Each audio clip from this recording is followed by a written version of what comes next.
funny thing about me is that I really like to watch movies, but I realize that I rarely do. I more often just watch some YouTube videos instead of watching an actual film. And so I made a goal to start watching more films, especially more artistic and acknowledged ones, because I also think that watching them could really improve my cinematography and my shooting skills. That's why I decided to start this mini series where I update you on all the movies that I watch each month. So let's not waste more time on this and let's go. So these are all the movies that I watched in January. Society of the Snow is the first movie I watched in 2024. I watched it on the 4th of January and it was incredible. It tells the story of the plane crash which happened in the 1970s in the Andes, and I had heard some things about it before, but not much, so this is like kind of my first introduction to it. Although there have been many documentaries made on this event before. I mean, it's kind of a big historical event, so like there's been a lot of films and documentaries before, but this one was the only one I've seen, so I can't really compare it to anything else, but I really like this one. I think the cinematography is really, really great. Sound is really crucial in this movie because the silence in the mountains with the snow, and then also how loud it can be. It's really great. However, I also want to note that this movie is crazy. It's very suspenseful. The atmosphere of this movie is very tense. It's not a movie you could just turn on and watch for like 5 minutes. It's very long. It's 2 hours and a half. And it's very horrifying as well in some parts. It can be devastating, it can be horrifying, it's very realistic. It's really not an easy movie to watch, but I do think the producers did a really great job with portraying the movie and making it realistic and accurate to how it was. Also, I couldn't breathe after watching this movie, so that's just a fun fact. And it left me feeling borderline traumatized. However, I do recommend this movie to literally everyone I know because it was a great movie. It's just not an easy movie to watch. Next movie that I watched is Perfect Days. This movie completely contrasts the previous one. It's a very, very sweet, peaceful, slowly paced movie. It's very atmosphere based. The cinematography is incredible. I absolutely love the cinematography in this movie. You're just watching this movie and you're like, oh my god, how are they doing this? How are they doing this? Music in this movie as well. So many great songs. I listen to most of the songs that were in the movies now on my free time and I love them. They're so great. And I would recommend this movie to the people who enjoy the small things in life.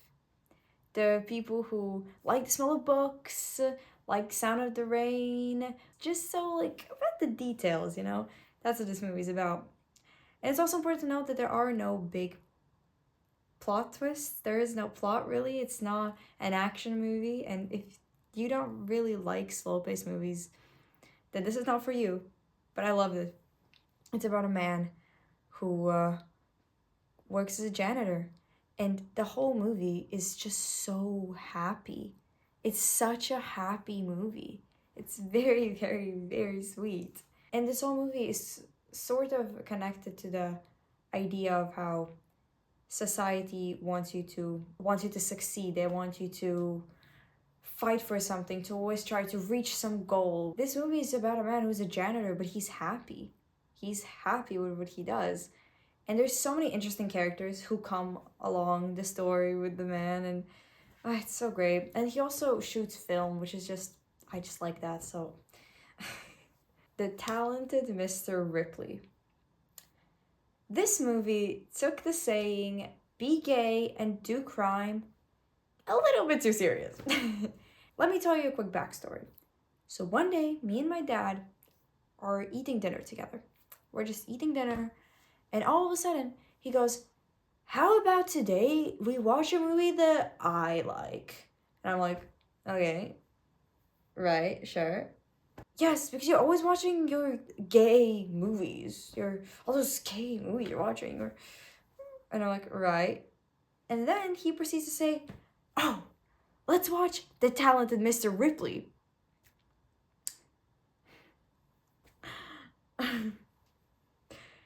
This man was like, no, ew, you're always watching all your gay movies. and then pulls up the gayest movie I've ever seen in my entire life. The Talent Mr. Ripley is the gayest movie ever. The plot of the whole movie is just him being gay and doing crime. Like, and when we finished the movie, he's like, I don't recall it being so gay. I haven't watched it for 50 years. What? You're trying to tell me he watched the movie for the first time and he, like, didn't notice? Didn't realize? Okay. Okay, I guess my dad's just, like, very unaware. But, you know, whatever.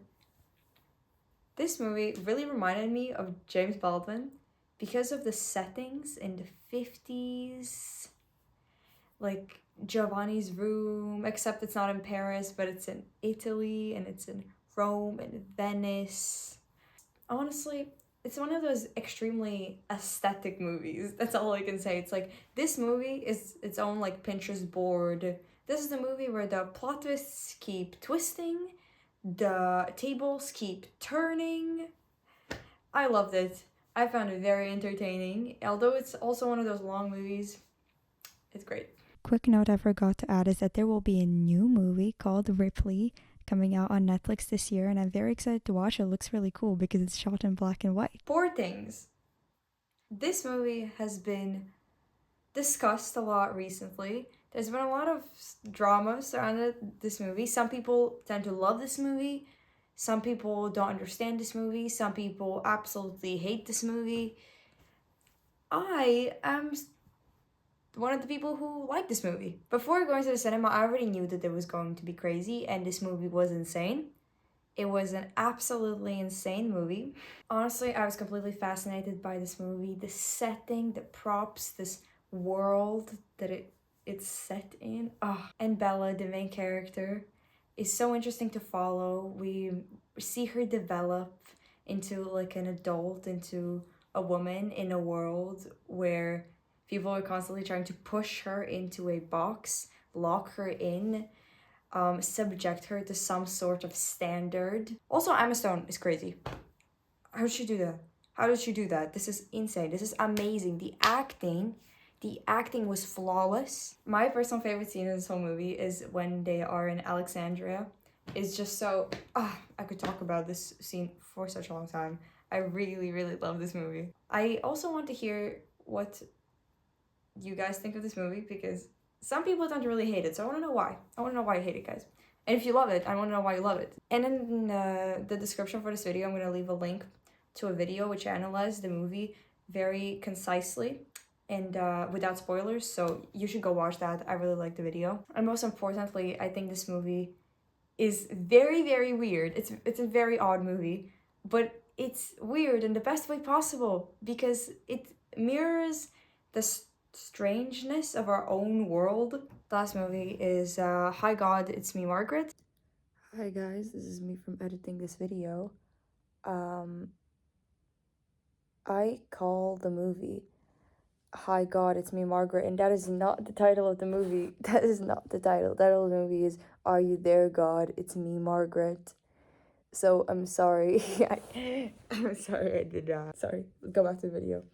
This movie is a perfect Sunday evening or afternoon movie. And that's kind of what it is, really. It's kind of like a comedy. I watched it with my mom and it was nice. It was better than I thought it would be. It's about this girl who moves away from New York into the suburbs with her family. It has themes of religion, maturing, girlhood, friendships. Overall, it's a cute movie. I think you could just watch it with your family if you want to, but it wasn't like a crazy, incredible, wow, whoa movie, you know? You know what I mean? In the end, like, it was nicely done. It was a nice movie. I don't really have any complaints on this movie. I didn't hate it. It was just all right. It's one of those movies you just watch and kind of forget about it later. I almost forgot to include it in this video, but this is it. And overall, I'd say I'd watched a lot of great movies. There wasn't like a single movie which I was watching, I was like, what is this absolute shit? What is this? I hate this. That didn't happen a single time, so I'm really glad. Overall, everything went very nicely. So that's good. Hopefully try to watch a bit more movies in February than I did in January. Thank you for being here, and I see you some other time. Bye.